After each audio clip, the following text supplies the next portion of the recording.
This video will demonstrate the performance of the McNemar test. And this is a test that's done with non-parametric data. It's done with nominal scale outcomes. And this is typically used when we have a paired or matched sample. In other words, we've got a group of people we're measuring twice on this nominal scale outcome. So it'll be a pre-test, post-test kind of a situation, or some sort of a matched pairs design. So we've got a couple of assumptions to make when we're using this particular test. The first, again, is that we have a paired or matched sample that we're comparing on two measurement points. The variables have to represent paired or matched data. And then lastly, that there are sufficient cell sizes. So if we have greater than 5 observed frequencies, then we can use this test. We can use this test if there's less than 5, but SPSS will use something called a Yates correction to correct for this small sample size, and that's a very conservative test, and we'll talk about how that might affect the outcome when we look at some of the outcome data.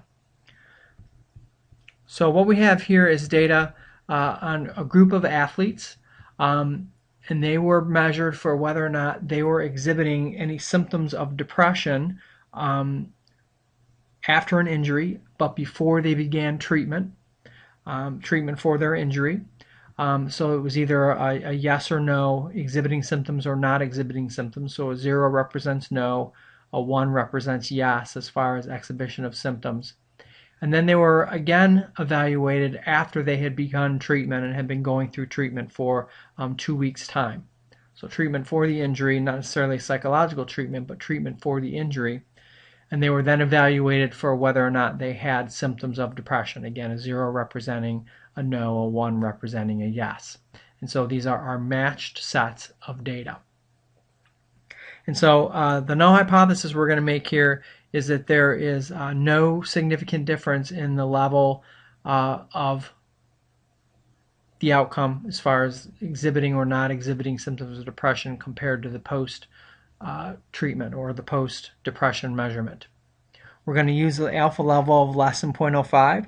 So if the test statistic that we calculate is associated with a p-value less than 0.05, then we're going to reject the null and say that there is a significant difference between the two measurement points. If the test statistic we calculate is associated with a p-value greater than 0.05, then we're going to accept the null hypothesis and say there is no significant difference in the pre-test to post-test measurement.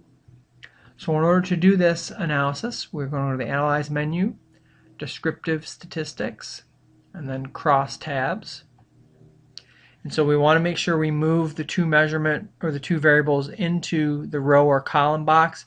In this case, it doesn't really make much difference where you place them. In a pre-test, post-test design, I usually make it a habit to put the pre-test measurement in the rows and the post-test in the columns, but that really doesn't matter. That's not essential. Okay, we then need to go to the Statistics button and make sure we've chosen McNemar as our test statistic. And we can also choose risk, and we'll get an odds ratio for this particular outcome that we can look at the magnitude of the effect. We then click Continue. We go to the Cells menu and make sure that we're going to get the percentages for the rows and columns so we can report that descriptively as far as what percentage of subjects were in each outcome pre versus post. We click Continue. And then we click OK. So the first thing we can see are the percentages of each of the outcomes, pre-test, post-test. So as we can see in the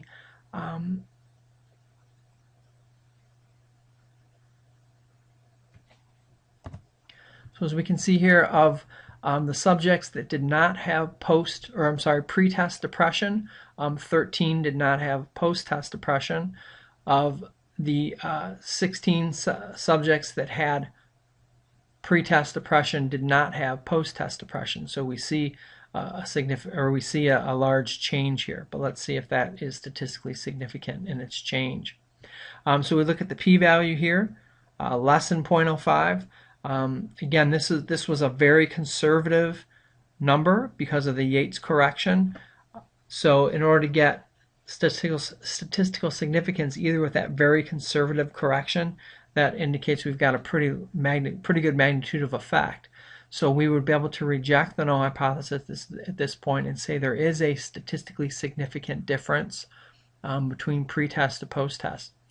If we had had a non-significant difference, in other words, we would have saw a p-value greater than 0.05 with this Yates correction, we have to be skeptical with that result because I mentioned that's a very conservative correction. And so we might actually be accepting a null hypothesis that we could possibly be rejecting. So when we have a p-value, we need to be very skeptical of that. If it's greater than 0.05, we need to look at the actual numbers to see if that looks clinically significant to us, even though it might not be statistically significant. And we can also look at the odds ratio. So it appears here that the odds ratio is 4.0. So to summarize, we've used the McNemar test to look at nominal scale outcomes in a repeated measures design. We looked at statistical significance using the McNemar test statistic to determine if we're going to reject or accept the null hypothesis.